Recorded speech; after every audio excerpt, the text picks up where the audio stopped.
Share বাজারে একটা concept কাজ করে সমস্ত ইনভেস্টারদের মধ্যে, যে লার্জ ক্যাপ স্টকগুলো থেকে কোনো রিটার্ন জেনারেট করা যায় না।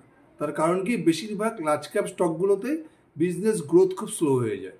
স্বাভাবিক, কারণ এরা বিজনেস এক্সপ্যান্ড করতে করতে তো স্মল ক্যাপ থেকে মিড ক্যাপ হয়েছে, মিড ক্যাপ থেকে লার্জ ক্যাপ হয়েছে, এরা এখন কি পুরো বিজনেস এক্সপ্যান্ড করে গেছে, যার ফলে এখান থেকে এক্সপোনেনশিয়াল গ্রোথ পাওয়া খুব মুশকিল।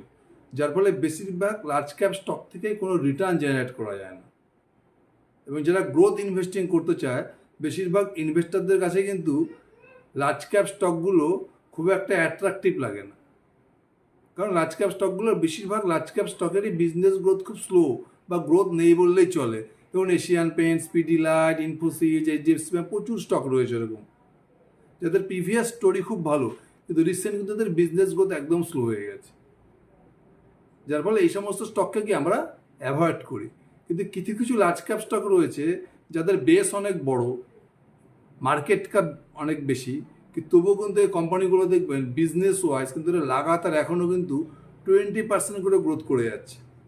মানে এরা কিন্তু এক একটা সেক্টরে দেখুন মার্কেট লিডার, অথচ কিন্তু এদের দেখুন বিজনেস গ্রোথ বলুন, গাইডেন্স বলুন, দুর্দান্ত।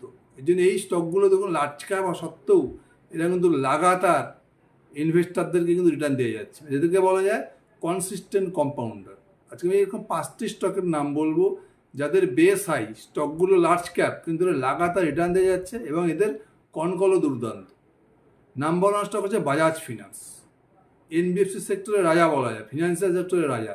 বাজাজ ফিনান্স কিন্তু এখনও 20% করে গ্রোথ করে যাচ্ছে এবং এদের গাইডেন্সও কিন্তু দুর্দান্ত। পলিক্যাপ। নাম্বার 3 হচ্ছে মুথুট ফিনান্স, মানে গোল্ড লেন্ডিং এর রাজা হচ্ছে মুথুট ফিনান্স। এরা কিন্তু নন স্টপ 20% উপরে কিন্তু এরা লোন বুক গ্রোথ, প্যাট গ্রোথ করে যাচ্ছে। নাম্বার 4 কি? Number 4 TVS motor. টিভিএস মোটরকে দেখেন, এরা কিন্তু দুর্দান্ত কোম্পানি, মানে কনসিস্টেন্ট কম্পাউন্ডার, লাগাতার 20% করে শেষ গ্রোথ করে যাচ্ছে। আর নাম্বার 5 যে টাইটান, জুয়েলারি সেক্টরের রাজা। এরাও কিন্তু কনসিস্টেন্টলি 20% করে গ্রোথ করে যাচ্ছে। তাহলে আজকে যে 5টি লার্জ ক্যাপ স্টকের কথা বললাম, এরা কিন্তু মোটামুটি সেরা লার্জ ক্যাপ স্টক। আমি এগুলো রিকমেন্ড করছি না, এই 5টি স্টকে স্টাডি করুন। এই 5টি স্টকে কিন্তু দুর্দান্ত। Bajaj finance, Polycab, Titan, Muthoot finance আর হচ্ছে টিভিএস মোটর।